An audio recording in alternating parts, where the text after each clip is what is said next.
وسلم.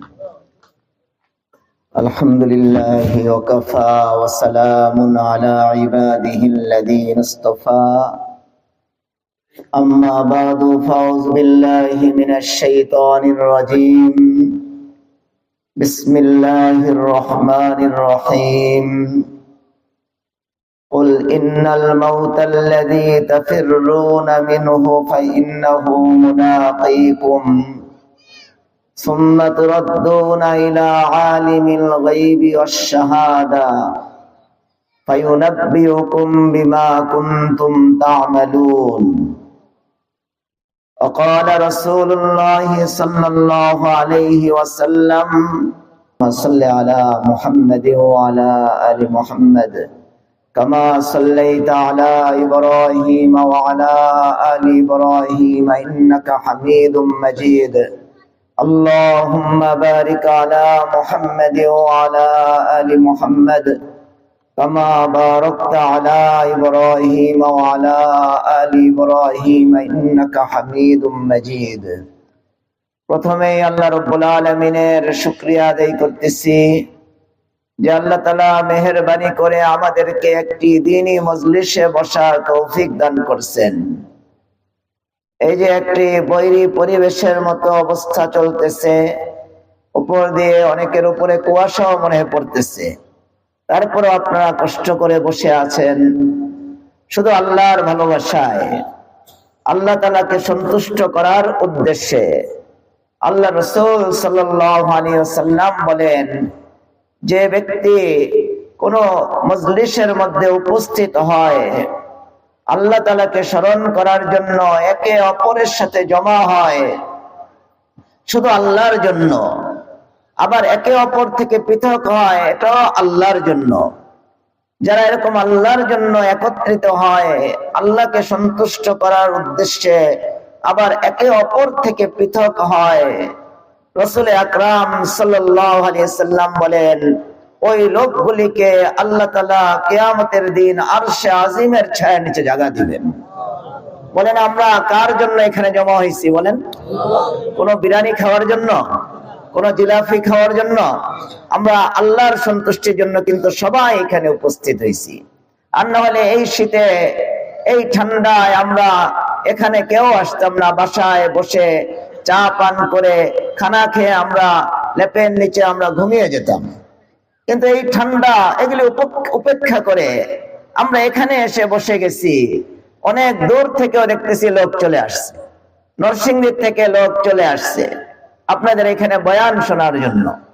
এটা বলেন, এটা কার জন্য আসছে? আল্লাহ রাসূল সাল্লাল্লাহু আলাইহি সাল্লাম বলেন, যারা এরকম কোথাও জমা হয় শুধু আল্লাহকে খুশি করার জন্য, আবার পৃথক হয় আল্লাহকে খুশি করার জন্য, এই লোকগুলির উপর আল্লাহ এত খুশি হন যে কিয়ামতের দিন তাদেরকে আল্লাহ সূর্যের তাপের মধ্যে জায়গা দিবেন না। আল্লাহ তাআলা আরশে আজিমের ছায়ার নিচে তাদেরকে জায়গা দিয়ে মেহমানদারি করবেন। এজন্য আমরা যারা দোকানে বসে আছি, একটু পরে একজন বড় আলেম, আমারও ওস্তাদ, আমারও শিক্ষক, উনি একটু পরে আসবেন। ঢাকা থেকে আসছেন, অনেক বড় আলেম, অনেক বড় মুফতি, আমারও শিক্ষক। উনি আপনাদের এলাকায় আসছেন, বয়ান করবেন। ঢাকার সবচেয়ে নামি দামি মাদ্রাসার একজন প্রধান মুফতি উনি আসছেন।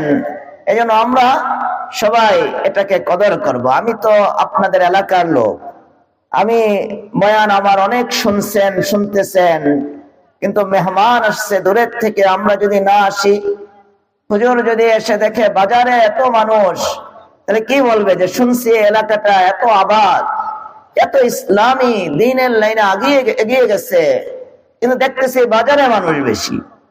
এজন্য সবাই বাজারওয়ালা যারা আছে তারাও আপনারা দোকান বন্ধ করে চলে আসেন। আমরা অনেক সময় কল্যাণ দেখি এক জায়গায়, কিন্তু আল্লাহ কল্যাণ রাখছে আরেক জায়গায়।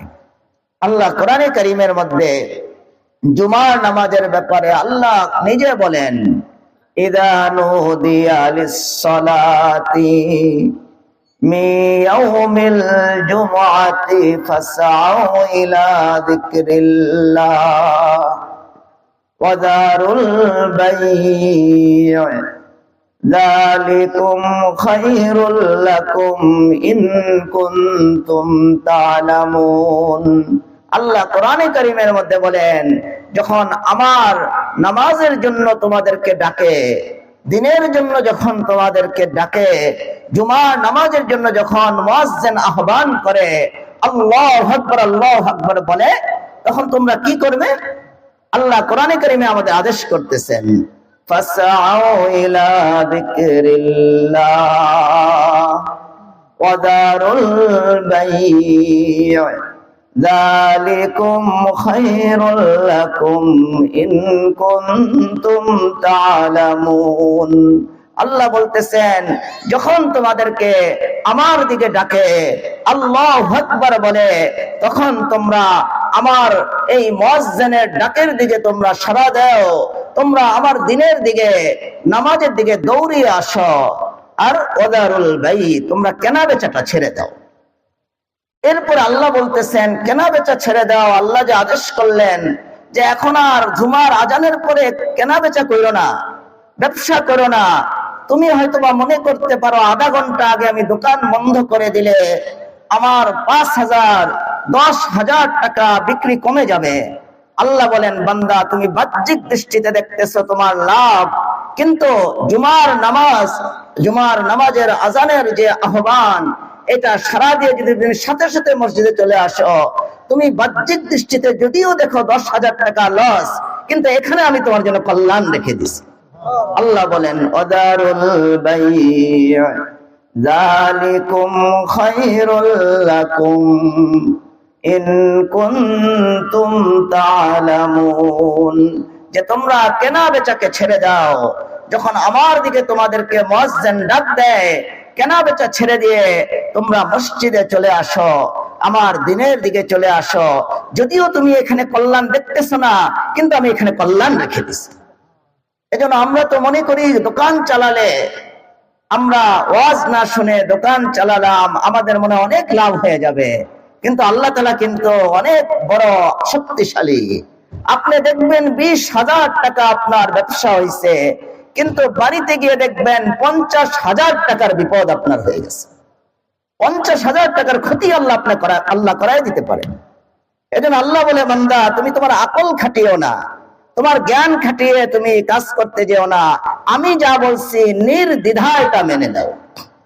এজন্য আমরা দুনিয়াতে অল্প সময়ের জন্য আসছি, খুব বেশি দিনের জন্য কিন্তু দুনিয়ায় আসি নাই।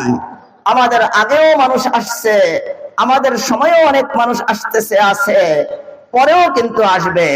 কিন্তু পৃথিবীতে সবাই অস্থায়ী, কেউ পৃথিবীতে অস্থায়ী না, কেউ পৃথিবীতে স্থায়ী ভাবে থাকতে পারবে না। আমাদের সবার মৃত্যুবরণ করতে হবে, সবার আমাদের মৃত্যুবরণ করতে হবে। আল্লাহ কোরআনে কারীমের মধ্যে বলছেন যে, বান্দা তুমি যতই মৃত্যুর থেকে পালাও, মৃত্যুর থেকে তুমি কিন্তু পালাইতে পারবে না। তুমি যদি সুউচ্চ কোন দুর্গের মধ্যে গিয়ে আশ্রয় নাও, তারপরও তোমার কাছে কিন্তু আমার যে হুকুম মৃত্যু, এটা তোমার কাছে চলেই যাবে। আল্লাহ বলেন, আইনামা তাকুনু ইউদরিকুমুল মাউতু ওয়ালাউ কুনতুম ফি বুরুজিম মুশাইয়াদা। আমার বান্দা তুমি বাহাদুরি করো না, মৃত্যুকে ভুলে যেও না। মৃত্যু এটা এমন এক অবধারিত বিষয়, তুমি যদি সুউচ্চ কোন দুর্গের মধ্যে গিয়ে পালিয়ে যাও, অবস্থান করো, মৃত্যু দেখবে ওই সুউচ্চ দুর্গ, সুদৃঢ় দুর্গের মধ্যে মৃত্যু তোমার কাছে পৌঁছে যাবে, তুমি মৃত্যুর থেকে বাঁচতে পারবে না। এই জন্য জ্ঞানীদের কাজ হলো মৃত্যুর ব্যাপারে চিন্তা করা, মৃত্যুকে ভুলে না যাওয়া। আমরা মৃত্যুর থেকে কিন্তু পালাইতে পারবো না। ফেরাউন একটানা 60 বৎসর বাদশাহী করছে। তারিখের কিতাবে, ইতিহাসের কিতাবগুলিতে লিখছে, ফেরাউন একটানা 60 বৎসর বাদশাহী করছে। এই 60 বৎসরের মধ্যে তার চোখের দিকে তাকিয়ে কেউ কথা বলতে পারেনি ভয়ে। এত দাপট, এত শক্তি, এত বাহাদুরি। আল্লাহ তাআলা হঠাৎ যখন মৃত্যুর সময় আসছে, আল্লাহ তাআলা এত বড় শক্তিশালী, এত যার বাহিনী, সোলজার, তাকে আল্লাহ তাআলা নীল দরিয়ার মধ্যে, লোহিত সাগরের মধ্যে আল্লাহ তাআলা নাকানি চুবানি খাইয়ে বেইজ্জত করে আল্লাহ মেরে ফেলছে। এজন্য আমাদের কাজ হলো মৃত্যুকে স্মরণ করা। আল্লাহ কোরআনের মধ্যে বলছেন, কুল ইন্নাল মাউতাল্লাযী তাফিরুনা মিনহু ফাইন্নাহু মুলাকীকুম সুম্মা তুরাদ্দুনা ইলা আলিমিল গায়বি ওয়াশ শাহাদা ফায়ুনাব্বিউকুম বিমা কুনতুম তা'মালুন।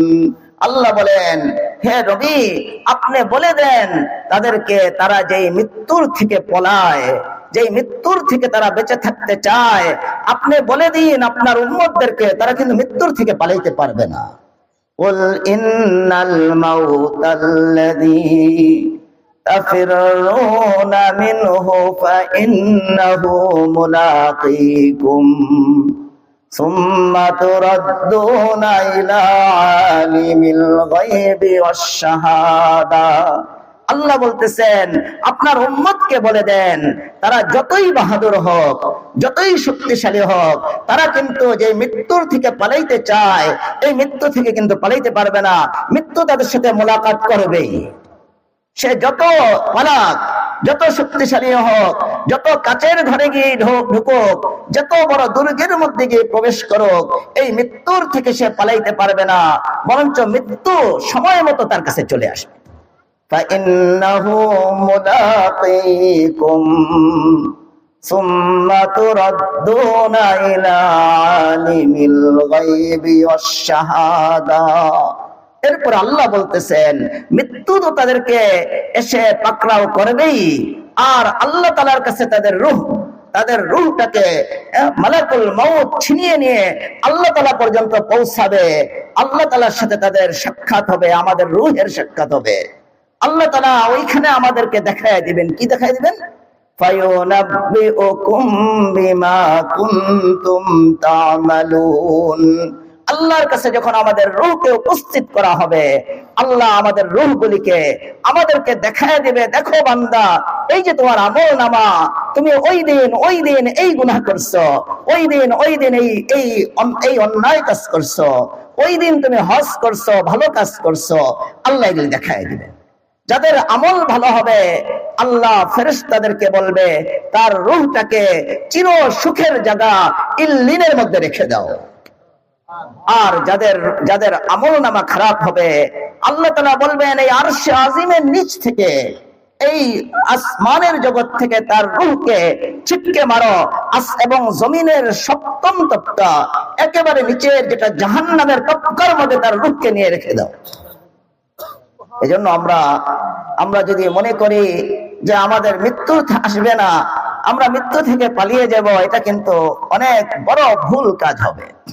আল্লাহ তাআলা কোরআনে কারীমের মধ্যে বলেন, ওয়ালিকুল্লি উম্মাতিন আজাল ফাইদা জাআ আজালুহুম লা ইস্তাখিরুনা সাআতাও ওয়া লা ইস্তাকদিমুন। আল্লাহ বলতেছেন, প্রত্যেক ব্যক্তির জন্য আমি মওত রাখছি। প্রত্যেক ব্যক্তি মৃত্যুর স্বাদ আস্বাদন করবে, বাকি মৃত্যুর যে একটা সময় আমি নির্ধারণ করে রাখছি। আল্লাহ বলেন, ইযা জাআ আজালুহুম লা ইস্তাখিরুনা সাআতাও ওয়া লা ইস্তাকদিমুন। মৃত্যুর যখন সময় চলে আসবে, আল্লাহ বলতেছেন, তুমি যুবক হও, বৃদ্ধ হও, শিশু হও, তোমার মৃত্যুর যে সময় আমি নির্ধারণ করে রাখছি, এর থেকে 1 সেকেন্ড আগেও যাবে না, 1 সেকেন্ড পরেও যাবে না, ঠিক নির্ধারিত সময় তোমার মৃত্যু হয়ে যাবে। পৃথিবীর কোন বিজ্ঞান, পৃথিবীর কোন শক্তি তোমাকে, আমেরিকা বলো, রাশিয়া বলো, লন্ডন বলো, অ্যাটম বলো, ড্রোন বলো, পৃথিবীর কোন শক্তি তোমাকে মৃত্যুর থেকে রক্ষা করতে পারবে। তাহলে বলেন, আমাদের মৃত্যুর প্রস্তুতি নেওয়া দরকার না? যেন আমরা মৃত্যুর প্রস্তুতি নিব। মৃত্যু নিয়ে আমরা গাফলত করব না, যে আমাদের মরণ নাই, আমরা যুবক, আমরা সুস্থ আছি, আমাদের মৃত্যু অনেক পরে, এটা আমরা কোনোদিন চিন্তা করব না। আমার সাথে বসে একসাথে খাওয়া দাওয়া করছে, একসাথে খাওয়া দাওয়া করে উঠে গেছেন, ঢাকায় চলে গেছে। ঢাকায় যাওয়ার পরে এক রোগ ধরা পড়ছে, আর তার বিছনা থেকে উঠার কোনো ক্ষমতা হয় নাই। একেবারে যুবক, তাগড়া যুবক, আমার একেবারে আসে ঢাকায় আমি গেলেই উনি গাড়ি নিয়ে চলে আসে, আমার মেহমানদারি করে, খুব আমার জন্য ভক্ত। এসে এখানে মেহমানদারি, আমি একটু মেহমানদারি করছি, এখান থেকে গিয়ে যে বিছনায় পড়ছে আর উঠতেই পারে নাই। অথচ আমার বয়সের চেয়ে অনেক কম, 10-12 বছর কম হবে। এজন্য আমরা মৃত্যুর পূর্ণ প্রস্তুতি রাখবো। মৃত্যু নিয়ে আমরা গাফলত করব না। মৃত্যুর ব্যাপারে আমরা নিজেকে বাহাদুরি করব না। আল্লাহ রাসূল সাল্লাল্লাহু আলাইহি সাল্লাম আমাদের বলেন, ক্বালা রাসূলুল্লাহ সাল্লাল্লাহু আলাইহি ওয়াসাল্লাম, মুতু ক্বাবলা আন তামুতু ওয়া হাসিবু ক্বাবলা আন তুহাসাবু। আল্লাহ রাসূল আমাদেরকে বলতেছেন, হে আমার উম্মত, তোমরা মৃত্যুর পূর্বে মৃত্যুর প্রস্তুতি নাও। মৃত্যুর পূর্বে মৃত্যুর প্রস্তুতি নাও, আর না হলে হঠাৎ যখন তোমার মৃত্যু আসবে, তুমি কবরে গিয়ে এমন অসহায় হবে। কেমন অসহায়?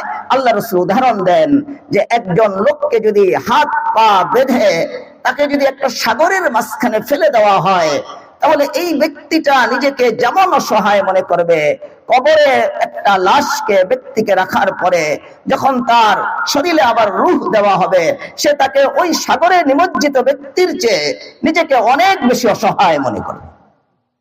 কারণ ওই সাগরে যে ব্যক্তি নিমজ্জিত হাবুডুবু খাচ্ছে, এই ব্যক্তিটাকে কেউ না কেউ উদ্ধার করতেও পারে। কোন লঞ্চ, কোন স্টিমার, কোন স্যাটেলাইট, কোন দূরবীন দিয়ে কেউ দেখছে, তাকে উদ্ধার করতেও পারে। কিন্তু কবর থেকে কিন্তু আমাদের পৃথিবীর কোন শক্তি উদ্ধার করতে পারবে না।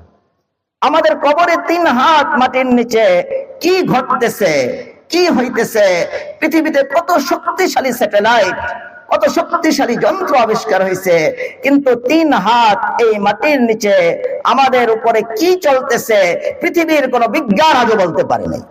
বলেন পারছে? এটা বলছে।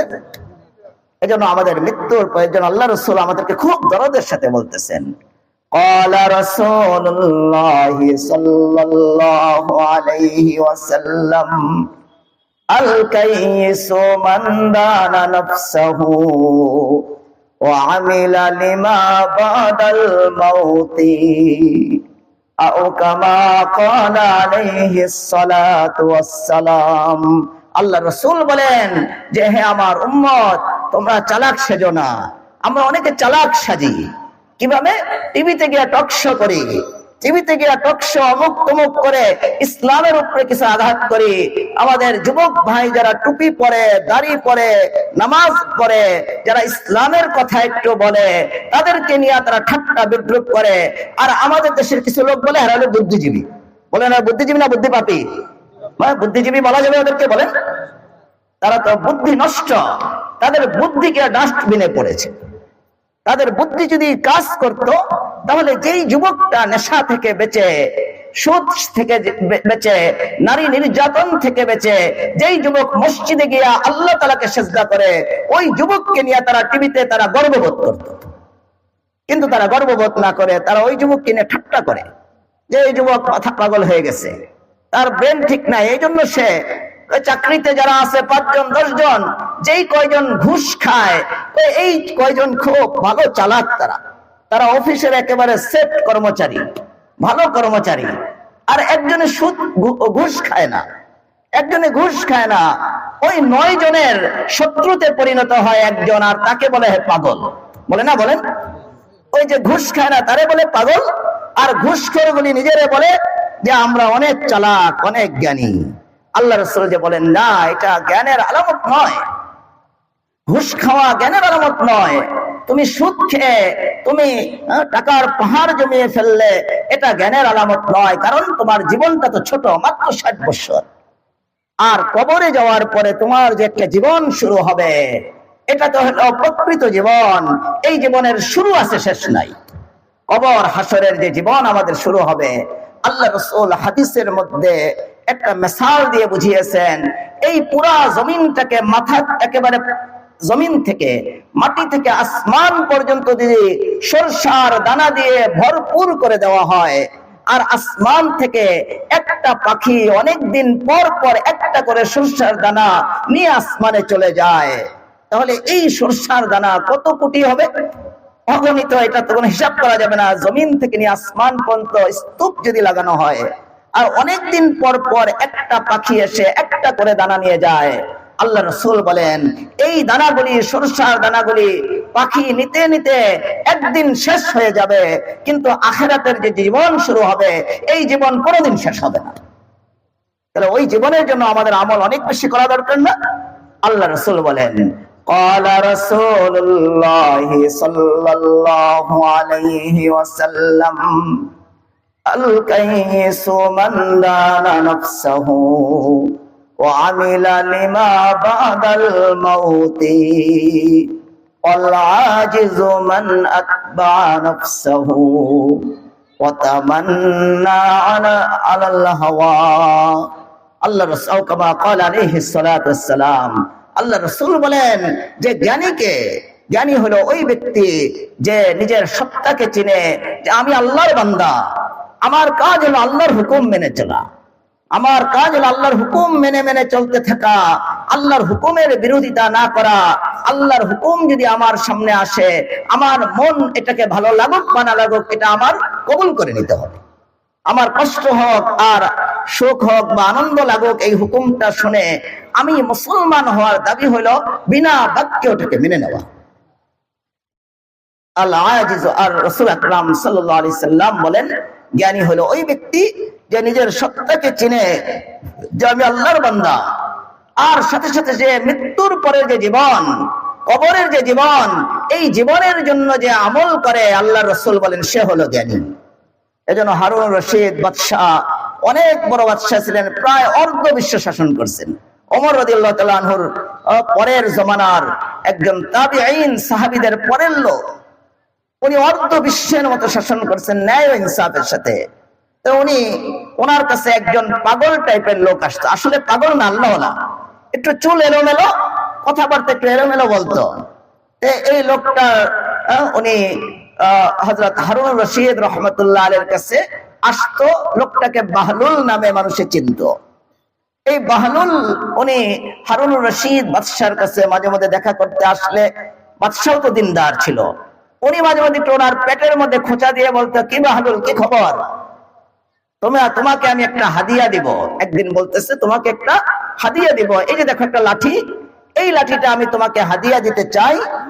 আর আমি এটা বলি, তোমার চেয়ে যদি বেকুফ দুনিয়াতে কোনো ব্যক্তি পাও, তোমার চেয়ে বোকা যদি কোনো ব্যক্তিকে পাও, তাহলে এই লাঠিটা তুমি ওই ব্যক্তিটারে হাদিয়া দিয়ে দিও। এটা কি বুঝাইলো বলেন? যে দুনিয়াতে তুমি হলে সবচেয়ে বড় বোকা, তোমার চেয়ে বোকা যদি কাউকে পাও তাহলে এটা দিয়ে দিও তাকে। হযরত বাহলুল রাহমাতুল্লাহ আলাইহি আল্লাহর খাস বান্দা, যদিও চুল এলোমেলো, কথাবার্তা একটু অন্যরকম বলে, উনি বাদশাকে বলে, বাদশাহ এই যে লাঠি দিচ্ছেন হাদিয়া, রেখে দিলাম কিন্তু আমার ব্যাগের মধ্যে। বাদশাহ সাহেব, আমার মনে হয় এই হাদিয়াটা খুব কাজে আসবে, আমার চেয়ে কোনো বেকুব যদি পাই, আমি ইনশাল্লাহ আপনারে আমারও পৌঁছে দেব। কিছুদিন যেতে না যেতেই বাদশাহ হারুন রশিদ বিছনায় পড়ে গেছেন, অসুস্থ হয়ে গেছেন। বাহলুল পাগল আবার অনুমতি নিয়ে বাদশার দরবারে গেছেন। বাদশার একেবারে মাথার কাছে গিয়ে বসছেন যে, বাদশাহ কি খবর আপনার, কেমন আছেন? হারুন রশিদ বাদশাহ বলতেছে যে, আর বলো না, সব ডাক্তাররা জবাব দিয়ে দিছে, আমার আর কোনো চিকিৎসা নাই, আমার এখন মৃত্যুর সফর, কবরের সফর, হাসরের সফর আমার সামনে লম্বা সফর, যে সফর থেকে কেউ ফিরে আসে না। তখন বাহলুল পাগলা উনি বলতেছে, বাদশাহ আমি তো দেখছি আপনি কোথাও সফরে বের হলে অনেক সামানাপত্র নিয়ে যান, অনেক আসবাব নিয়ে যান, অনেক সৈন্য সামন্ত আপনি নিয়ে যান, তাহলে আপনি যে কবরের সফর বিশাল লম্বা, এই সফরে যাইতেছেন আর ফিরে আসা যায় না, এই লম্বা সফরের জন্য আপনি কতগুলি সামানা নিয়ে যাবেন, কতগুলি ল্যাব তোষক, কতগুলি সুটকেস ব্রিফকেস নিয়ে যাবেন, আর কতগুলি সেনাবাহিনীর সদস্য আপনি নিয়ে যাবেন। তখন হারুন রশিদ বাদশাহ বলছে যে, বাহলুল তুমি আগেও বোকা ছিল, এখনো বোকাই।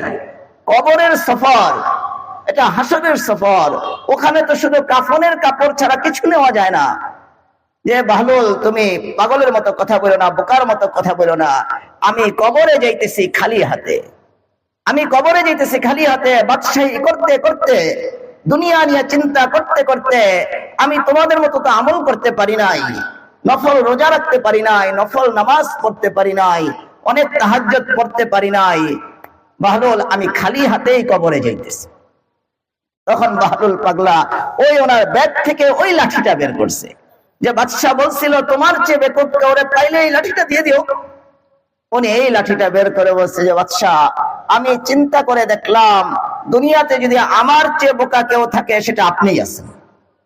কারণ আমরা দুনিয়া যদিও কামাই নাই, আমরা নামাজ পড়তেছি, রোজা রাখতেছি, হজ করতেছি, আখিরাতের সম্বল আমরা কামাইছি, আর আপনি বলতেছেন খালি হাতে আপনি কবরে যাইতেছেন। তাহলে আপনি তো ওই পরকালের যে জীবন, এই জীবনে আপনি কোন জীবনের জন্য তেমন আমল করেন নাই, খালি হাতে যাইতেছেন। তারা আমার চেয়ে বোকা থাকলে তো আপনিই আছেন। এটা বলে ওই লাঠিটা বাদশার হাতে উঠেছে।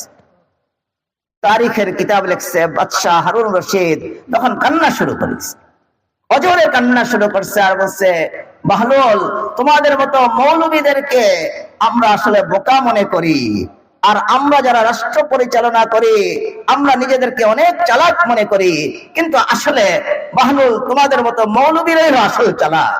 তোমরা পরকালের বিশাল জীবনের জন্য প্রস্তুতি নিয়েছো, আমরা নিতে পারি নাই, তাহলে বোকা তো আমরাই। এজন্য আমাদের চালাকি তো ওইটা হবে যদি আমরা কবরের জীবনের জন্য প্রস্তুতি নেই, হাসরের জীবনের জন্য যদি প্রস্তুতি নেই। আমরা আরবে যাই হজে উমরায়, হজে গেলাম, কিন্তু আমি যদি আমার প্রয়োজনীয় আসবাব না নিয়ে আমি চলে যাই, আমি এয়ারপোর্টে গেলাম কিন্তু পাসপোর্ট নিয়ে গেলাম না, বলেন খুব চালাক হবে নাকি? কাজটা চালাকি হবে? গেলাম আরবে কিন্তু রিয়াল টিয়াল টাকা পয়সা কিছুই নিয়ে গেলাম না, তাহলে এখন আবার আরবে নেমে হাত পাততে হবে না? ভিক্ষা করতে হবে? আপনি হজ করতে গিয়ে আপনার ভিক্ষা করতে হবে কেন? আপনি এই হজের সফরের প্রস্তুতি নেননি। সামান্য একটা সফরের প্রস্তুতি না নিয়ে আমরা যদি ওখানে পৌঁছে যাই, আমাদের কত পেরেশানি করতে হয়, কত পেরেশানি উঠাইতে হয়। তাহলে কবরের হাসরের যদি আমরা প্রস্তুতি না নিয়ে যাই, তাহলে তো আমাদের পেরেশানি তো বেশি হবেই।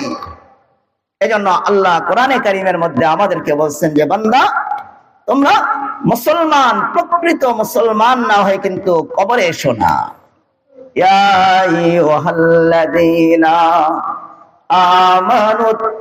আমানুত্তাকুল্লাহা হাক্কা তুকাতিহি ওয়া লা তামুতুন্না ইল্লা ওয়া আনতুম মুসলিমুন। আল্লাহ আমাদেরকে ডেকে বলতেছেন, হে আমার ঈমানদার বান্দারা, হে আমার ঈমানদার বান্দারা, শুধু ঈমান এনেই কিন্তু ক্ষান্ত হয়েও না যে আমি ঈমান আনছি, কালিমা পড়ছি, বাস যথেষ্ট, এটাকে মনে করো না। বরঞ্চ প্রকৃত মুসলমান হয়ে তারপরে কবরে আসো। প্রকৃত মুসলমান কাকে বলে? যার হাত, যার জবান, যার পা, সমস্ত অঙ্গ প্রত্যঙ্গ থেকে মানুষ নিরাপদ হয়। যারা হাত দিয়ে মানুষকে কষ্ট দেয় না, পা দিয়ে মানুষকে কষ্ট দেয় না, কলমের খোঁচায় কারো জমিন আত্মসাৎ করে না, এরকম ভাবে আরো আরো কোন ভাবে মানুষকে যারা জুলুম অত্যাচার করে না, তারা হলো প্রকৃত মুসলমান। আল্লাহ বলতেছেন ওয়ালা তামুতুন্না ইল্লা ওয়া আনতুম মুসলিমুন।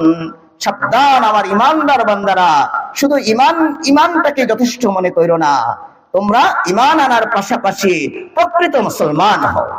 প্রকৃত মুসলমান যদি তোমরা না হও, তাহলে তোমাদের এই ঈমান থাকা অবস্থায়ও তোমরা জাহান্নামে যেতে হইতে পারে। হাজার হাজার বছর জাহান্নামে পড়লা, তারপরে ঈমানের কারণে তুমি জান্নাতে যাইবে, কিন্তু এর আগে পিটাই খেতে হবে তো অনেক, কোমর ভেঙে ফেলবে, কোমর পিঠে ভেঙে ফেলবে, চামড়া কত কল্লা যে চলে যাবে। উলামায়ে কেরাম লিখছেন যে জান্নাতি যারা পরবর্তীতে জান্নাতি হবে, দোজখের আযাব ভোগ করে যারা কবরে জান্নাতে যাবে, তাদেরকে হুরেরা জিজ্ঞাসা করবে, আমাদের স্বামী আপনি এত বছর পরে কেন আসলেন? তখন তারা বলবে যে একটু থামো, এই পিঠের মধ্যে অনেক পিটাই হয়েছে, অনেক পিটাই খাইছি, আমার একটু শান্ত হইতে দাও, একটু জান্নাতের বাতাস আমার গায়ে লাগতে দাও, এখন প্রশ্ন করো না, আমার একটু ঠান্ডা হইতে দাও। হাজার হাজার বছর ভোগ করে জাহান্নামের আযাব তারপরে যদি জান্নাতে যায়, তারপরে বলছে তারা মুফলিস থাকবে, অসহায়ের মতো থাকবে, তাদের চিহ্ন থেকেই যাবে যে তারা জাহান্নামী ছিল। এজন্য আমরা মৃত্যুর প্রস্তুতি নিব, পরিপূর্ণভাবে মৃত্যুর জন্য প্রস্তুতি নিব। হাদিসের মধ্যে আসছে মৃত্যু খুব সহজ জিনিস না, কিন্তু আপনি অনেক শক্তিশালী, আপনি অনেক সহনশীল, অনেক কষ্ট সহ্য করতে পারেন, কিন্তু মৃত্যুর কষ্ট কিন্তু সহ্য করা কঠিন। পৃথিবীতে যত মানুষ আসছে আর যত মানুষ আসবে, তাদের সবার, যাদের মৃত্যু, আমাদের সবার তো মৃত্যু হবে, এই সব মখলুকের মৃত্যুর মধ্যে সবচেয়ে সহজ মৃত্যু হয়েছে রাসূল আকরাম সাল্লাল্লাহু আলাইহি ওয়াসাল্লাম। হাদিসের মধ্যে আসছে আল্লাহ রাসূলের মৃত্যুর আগে এত সহজ মৃত্যু, আসান মৃত্যু, কোনো কষ্টই নাই। তারপর আল্লাহ রাসূল সাল্লাল্লাহু আলাইহি ওয়াসাল্লাম আয়েশা রাদিয়াল্লাহু তাআলা আনহাকে বলছে, এক গামলা পানি এখানে নিয়ে আসো। এক গামলা পানি আনছে। আল্লাহ রাসূল ওই এক গামলা পানির মধ্যে নিজের হাতকে রাখছেন, রেখে বারবার নিজের ঘাম, আল্লাহ রাসূলের কপাল বেয়ে ঘাম পড়তেছিল মৃত্যুর কষ্টে। একেবারে সবচেয়ে কম কষ্ট, এর চেয়ে কম কারো কষ্ট হবে না। সবচেয়ে কম কষ্টটা যেই সত্তার হয়েছে, ওনার ঘাম কপাল দিয়ে ভেসে পড়তেছিল। আল্লাহ রাসূল গামলার মধ্যে হাত রেখে ওই হাতটাকে ভিজিয়ে নিজের চেহারাকে বারবার মুছতেছিল, আর একটা দোয়া পড়তেছিল, আল্লাহুম্মা আইন্নি আলা সাকারাতিল মাউতি। সবাই পড়ি, আল্লাহুম্মা আইন্নি আলা সাকারাতিল মাউতি, আল্লাহুম্মা আইন্নি আলা সাকারাতিল মাউতি। আল্লাহ রাসূল যার মৃত্যুর মধ্যে কোনো কষ্টই নাই, তারপর উনি বলছে, হায় মৃত্যু এত কষ্ট, আয় আল্লাহ আমাকে মৃত্যুর কষ্টের ব্যাপারে আল্লাহ আমাকে সাহায্য করেন।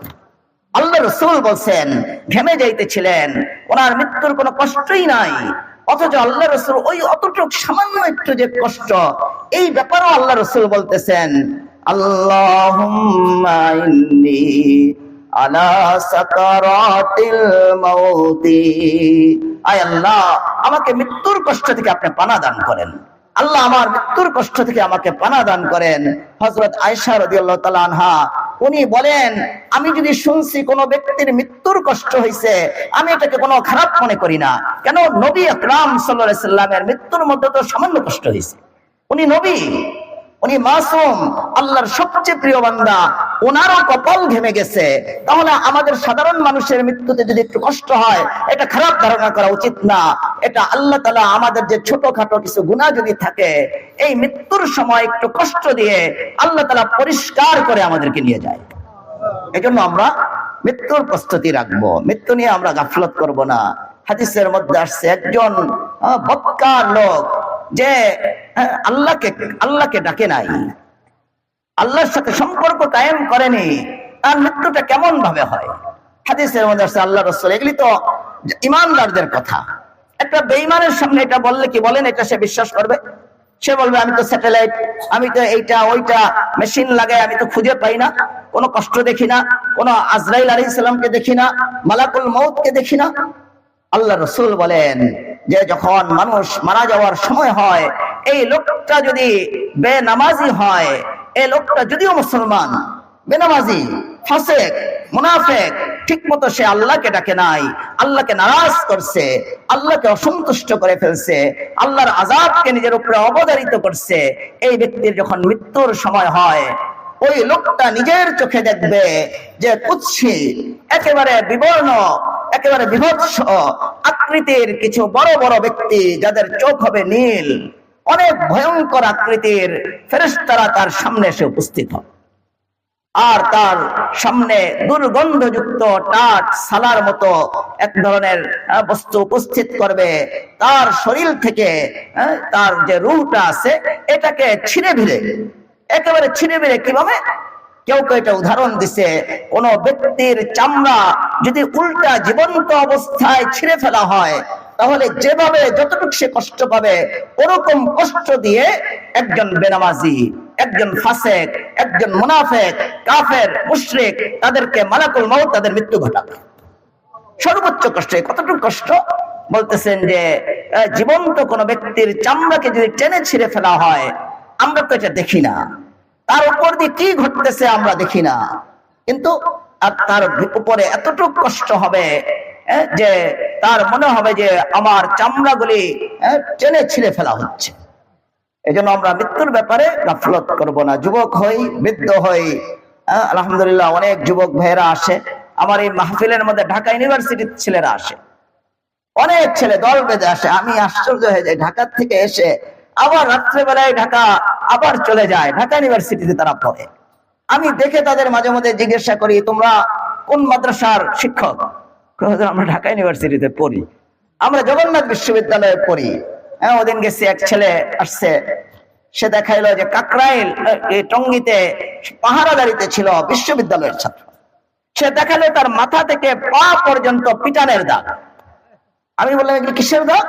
বলছে হুজুর ওই যে এতাতি লোক আছে না কিছু, খুব ভালো না খারাপ না, ডরাইতেছেন বলতে তারা তবলিগি না সন্ত্রাসী? সবাই বলেন তবলিগি না সন্ত্রাসী? বলতে চাইতেছেন আর পিছনে ডরাইতেছে। তবলিগি না সন্ত্রাসী বলেন না? সবাই এতাতি এসে গেছেন এখানে, মনে হয় নাই আমাদের এলাকায় কোনো আসবে না। রাতের অন্ধকারে গিয়ে আমাদের ভাইয়েরা শুয়ে আছে, কেউ তাহাজ্জুদ পড়তেছে, আর ওই ভাই আমাকে বললো যে হুজুর আমি টয়লেটে গিয়ে পালিয়েছিলাম, টয়লেটের মধ্যে কোবানো শুরু করছে। আমি ওই সময় মনে করছি আমার মৃত্যু অনিবার্য, আমি ভয়ে টয়লেটের মধ্যে ওযু করে ফেলছি যেন আমার মৃত্যুটা ওযুর সাথে হয়। এরপরে আমাকে পা থেকে মাথা পর্যন্ত পিটাইয়া তার রক্তাক্ত করে ফেলছে। অনেককে ধরে বলছে, বল কোন মাদ্রাসার ওস্তাদ, কোন মাদ্রাসার শিক্ষক? যদি বলছে ডাক্তার, ইঞ্জিনিয়ার, তাকে ছেড়ে দিছে। যদি বলছে আমি আলেম, তাকে পিটাইয়া অনেককে তো শহীদ করেই ফেলছে। তাহলে বলেন এই যে একটা জুলুম, অত্যাচার, আমরা এই যে বাহাদুরি, এটা তো আমাদের আজকে বলেন তারা কি খুব ভালো আছে না খারাপ আছে? আজকে খুব প্রশস্ততায় আছে, সংকীর্ণতায় আছে। হয় জেল জরিমানা, না হলে পালায়া ইন্ডিয়া, একটা তো হইতেই হবে তাদের। হয় পালায়া ইন্ডিয়া যাইতেছে, আর না হলে জেল জরিমানার মধ্যে পড়ে যাইতেছে। তাদের ইস্তেমাও বাতিল। ইনশাল্লাহ আমাদের ইস্তেমা জানুয়ারির 31, 1, 2, 3। যে আমরা আজকে অনেক সময় মনে করি যে আমাদের মৃত্যু আমাদের কষ্ট হবে না, কিন্তু উলামায়ে কিরাম লিখছেন মৃত্যুর কষ্ট এটা সবার হবে। বাকি আল্লাহর নেক বান্দাদেরকে আল্লাহ তাআলা আসানের সাথে সহনীয় করে দিবে, কিন্তু যারা আল্লাহকে ডাকে নাই তাদের মৃত্যুটা কষ্টকর হবে। এজন্য আমরা মৃত্যুর প্রস্তুতি রাখবো, মৃত্যুকে আমরা ভুলে যাব না। একজন সাহাবী ওনার ছেলে ওনাকে প্রশ্ন করছে যে আব্বা, আপনি আমর ইবনুল আস রাদিয়াল্লাহু তাআলা যখন মারা যাইতেছেন, আল্লাহ রাসূলের সাহাবী, সবচেয়ে আমলী মানুষ, ওনাকে জিজ্ঞাসা করতেছে আব্বা আপনার কেমন লাগতেছে? আপনি সব সময় এই কথাটা বলতেন যে মানুষ মারা যায়, কিন্তু মৃত্যুর সময় কেমন কষ্ট হয় এটা কেউ বলে না। তখন আমর ইবনুল আস বলতেছে, এই যে দেখো আমাদের মক্কার বা মদিনার এই যে একটা পাহাড়, আমার এতটুকু কষ্ট হইতেছে, যদিও আমি আল্লাহ সহনীয় করে দিছে, কিন্তু আমার মনে হইতেছে আমার বুকের উপরে একটা পাহাড় চাপায় দেওয়া হয়েছে। তাহলে বলেন আল্লাহর খাস বান্দাদের মৃত্যুতে যদি কষ্ট হয়, আমাদের কি কষ্ট হবে না? এজন্য আমরা মৃত্যুর প্রস্তুতি রাখবো, মৃত্যুকে ভুলে যাব না, মৃত্যুকে আমরা স্মরণ রেখে আমল করতে থাকবো। আল্লাহ তাআলা কোরআনে কারীমের মধ্যে আমাদেরকে বলেন, ইয়া আইয়ুহাল্লাযীনা আমানুত্তাকুল্লাহ ওয়াল তানজুর নাফসুম মা কদ্দামাত লিগাদিন ওয়াত্তাকুল্লাহা ইন্নাল্লাহা খাবীরুম বিমা তা'মালুন। আল্লাহ আমাদেরকে ডেকে বলতেছেন, হে আমার বান্দারা, আমি তোমাদেরকে অনেক ভালোবাসি, আমি তোমাদেরকে জাহান্নামের জন্য কিন্তু সৃষ্টি করি নাই, কিন্তু আমার বান্দারা তোমরা আখিরাতের জন্য পাথেয় পাঠাও। আখিরাতের জন্য যদি তোমরা পাথেয় জমা না করো, আমি যদিও তোমাকে ভালোবাসি, আমি নিয়মের বাহিরে যাব না। একটা নিয়ম থাকে, রুল থাকে, দেশের কানুন, দেশের আইনের একটা রুল থাকে। বাপ যদিও তার হাতে কলম, তার হাতে অনেক বড় ক্ষমতা, কিন্তু তারপরে ছেলে যদি অন্যায় করে, ওই রুল অনুযায়ী ছেলেরও শাস্তি দিতে বাধ্য হয়। আল্লাহ বলেন যে বান্দা আমি তোমাদেরকে অনেক ভালোবাসি, কিন্তু আমার রুল, আমার কানুন হলো তোমরা যদি আমার দিনকে না মানো, ইসলামকে না মানো, ইসলাম নিয়ে ছিনিমিনি খেলো, তাহলে তোমার এই জীবন, দুনিয়ার জীবনকেও আমি অসুখী করব, আর আখিরাতের এটা অবধারিত শাস্তি তোমার জন্য থাকবে। এই জন্য আল্লাহ বলতেছেন, ইয়া আইয়ুহাল্লাযীনা আমানুত্তাকুল্লাহ ওয়াল তানজুর নাফসুম মা কদ্দামাত লিগাদিন ওয়াত্তাকুল্লাহা ইন্নাল্লাহা খাবীরুম বিমা তা'মালুন। আল্লাহ বলতেছেন, বান্দা বারবার চিন্তা করো, তুমি আখিরাতের জন্য, কবরের জন্য কি পাথেয় পাঠাইতেছো। আমরা বিদেশে গেলে ছেলে মেয়েদের জন্য পাথেয় পাঠানোর চিন্তা করি। মাস শেষ হলেই ওই মদিনায় মক্কা গেলেই বাঙালিদের সাথে কথা বলি, কত বেতন পাও? কয় হুজুর 20,000 টাকা পাই। তাহলে পাঠাও কত? কয় হুজুর 20,000 টাকাই পাঠাই। এই যে রাস্তায় দাঁড়ায় থাকি, কাজ টাজ করি, মানুষের 20 টাকা 50 টাকা 20 রিয়াল 10 রিয়ালকে হাদিয়া দেয়, ওই এটা দিয়ে হুজুর আমার হাত খরচটা চলে যায়। 20,000 টাকা যদি বাড়িতে পাঠাইতে পারি হুজুর, দিলে খুব শান্তি লাগে। রাস্তাঘাটে কাজ করে তারা মক্কা মদিনাতে, জিজ্ঞাসা করি অনেক সময় যে কি কেমনে চলো? হুজুর অল্প বেতন, কিন্তু অনেক হাজি সাহেবরা হাদিয়া দেয়, এই হাদিয়া দিয়ে কোনোভাবে চলে যায়। আল্লাহ আমাদের বলতেছেন, বান্দা দুনিয়ার একটা জীবন দিছে, তুমি গাফেল হইও না, তোমার আসল জীবন কিন্তু আখিরাত। এটা তো মাত্র ছোট্ট জীবন, 50 বছর 60 বছর।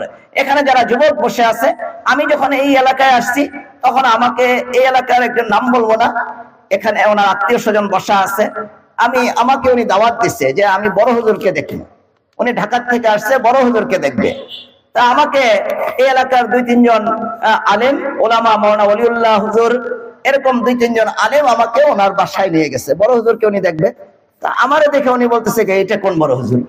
এটা তো ছোট হুজুর, এটা দাড়ি একটাও পাকা না, দাড়িও পাকা না, মস্ত দেখি না, আবার চেহারাও একেবারে তাজা, অল্প বয়স। তখন আমার বয়স মাত্র 32-33 বছর বয়স।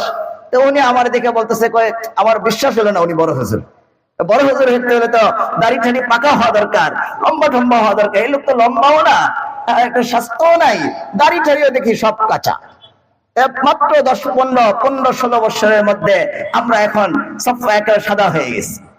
আজকে যারা এখানে যুবক আছে, 20 বছর পরে দেখা যাবে ওনারা বৃদ্ধ হয়ে গেছে, পাকা শুরু করে দিছে। যাদের বয়স 20 বছর 22 বছর, তাদের পাকা শুরু হয়ে যাবে, বৃদ্ধ হয়ে যাবে। আর 10 বছর পরে দেখা যাবে লাঠি নিয়ে হাঁটবে। এটাই দুনিয়া, এটাই দুনিয়ার হাকিকত। এজন্য চালাক জ্ঞানীর কাজ হলো আমাদের এই সময় গাফলত করা যাবে না। আমরা আল্লাহর সন্তুষ্টির জন্য আল্লাহকে ডাকতে থাকবো, ভুল পথে আমরা যাব না। আমরা অনেকে ভুল পথে চলে যাই, ভুল পথে চলে গেলে ওলামায়ে কেরাম অনেক সময় লোকমা দেয়।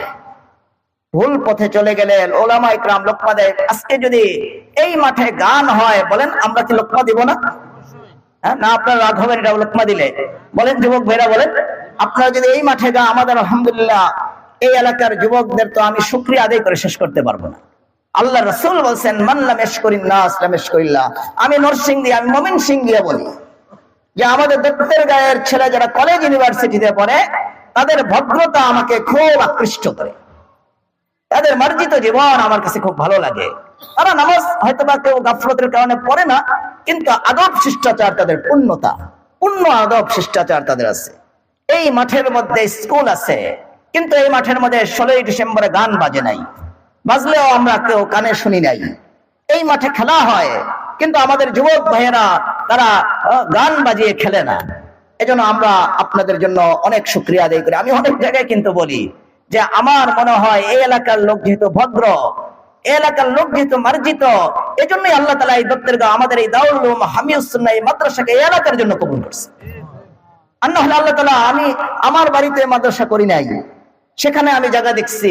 আমি একটু বাড়িয়ে বলতেছি না, আপনারা হয়তো কিছু মনে করতে পারেন, আমি অনেকগুলি জায়গায় গেছি। পাঁচদোনা, আমি শেখের চরের ভিতরে গেছি, মনোহরদের দিকে, বিভিন্ন গাজীপুরও আমাকে নিয়ে গেছে যে আপনার যত পছন্দের সব জায়গা দিয়ে দিব। আমার মাদকদের ভিতরে দামি জায়গা বসে 12 কানি আপনাকে দিব, আপনি এখানে মাদ্রাসা করেন। কিন্তু আমার কেন জানি মনে হয়েছে, আমি যখনই কোনো জায়গায় গিয়ে মাটির দিকে তাকাইছি, আমার মনে হয়েছে এই মাটিতে মাদ্রাসা হবে না। আমি একটু বানিয়ে বলতেছি না। যখন আমাকে এই এলাকার ওলামা, ওনারা আমাকে খুব বুঝিয়ে বাজিয়ে যে আপনি আমাদের এলাকাটা একবার আসেন, আইসা আপনি একটু দেখেন, আপনার ভালো লাগলে করবেন, নাহলে করবেন না। এখানে মাদ্রাসা, আমি এখানে এসে ওই কোনাটার মধ্যে মাদ্রাসা, যেখানে বর্তমানে ওই রাস্তার মধ্যে সিএনজি থামাইছে, আমি নামছি, এই জায়গায় যে মাদ্রাসা হবে এটাও আমি জানি না। আমাদের চাচা হযরত কি বলে রেনু চাচা বসা, উনি এটাকে উনি আবদার করে আমাকে এই করছে যে হুজুর আপনি এইখানেই বসেন। আমি জানতাম না যে এইখানে মাদ্রাসা হবে। পাশে দেখছি একটা এতিমখানা আছে, কিন্তু আমি যেই এখানে নামছি আমার পিছনে 5 জন ছাত্র ছিল আর উলামায়ে কেরাম ছিল।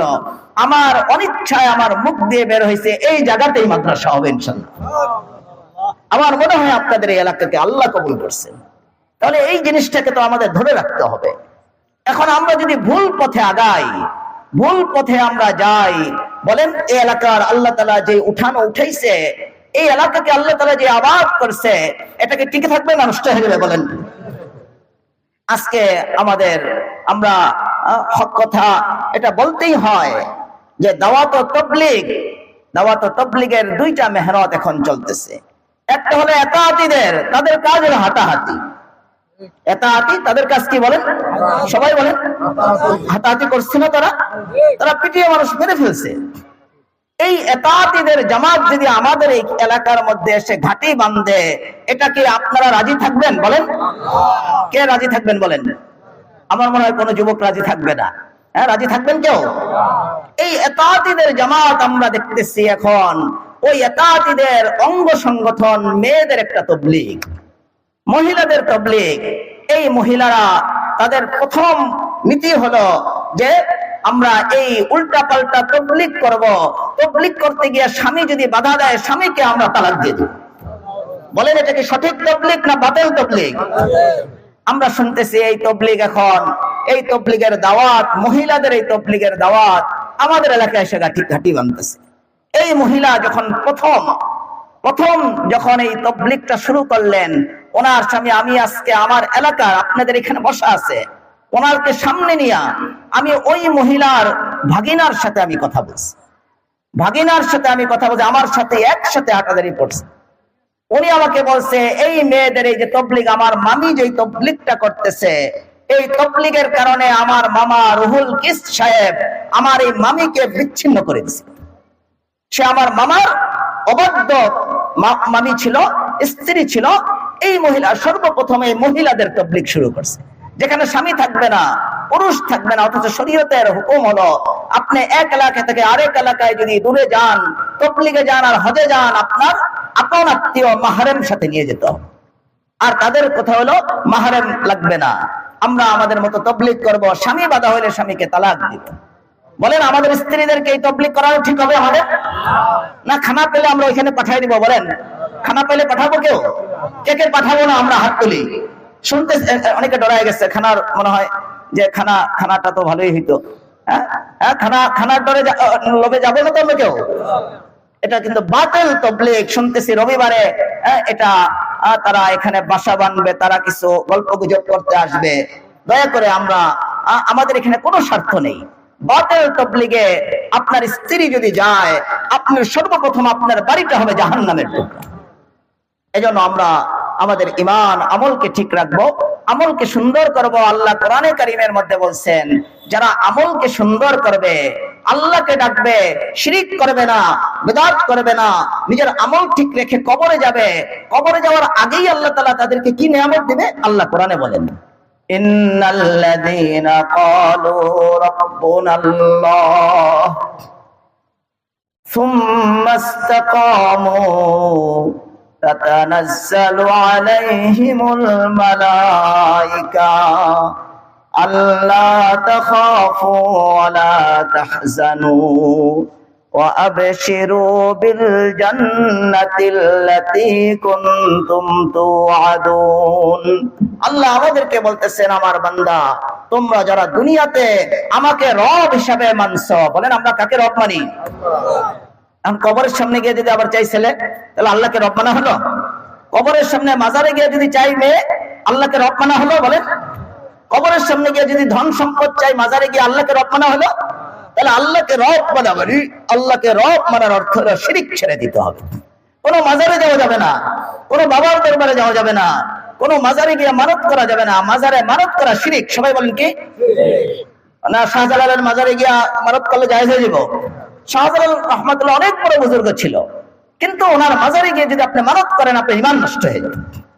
আপনি যদি ওনার মাজারে গিয়ে ছেলে চান আল্লাহকে বাদ দিয়ে, তাহলে আপনার ঈমান নষ্ট হয়ে যাবে।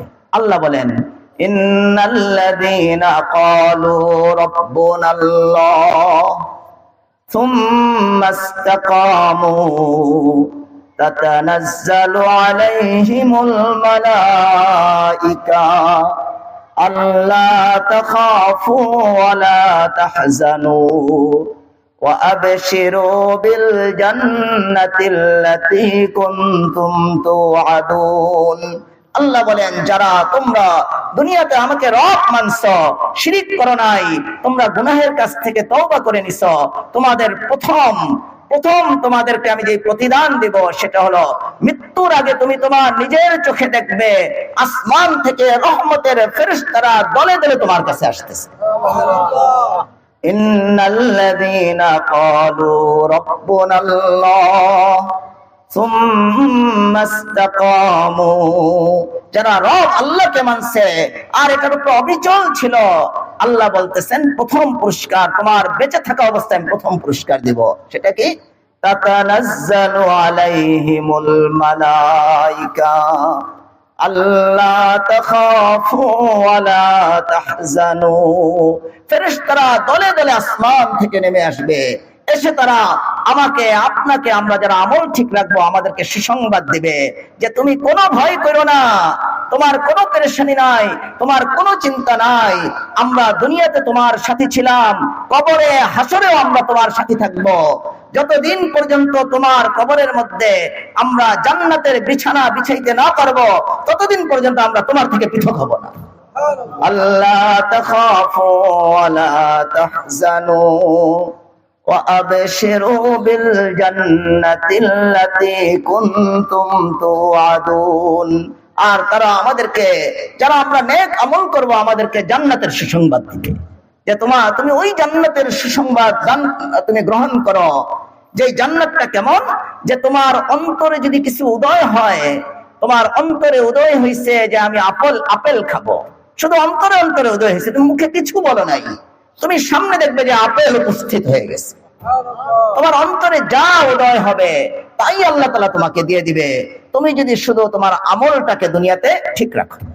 এজন্য আমরা আমাদের আমল সুন্দর করব, হুজুরকে নিয়ে আসলে ভালো হবে। আমরা আমাদের আমলকে সুন্দর রাখবো, আখলাককে আমরা নষ্ট করব না।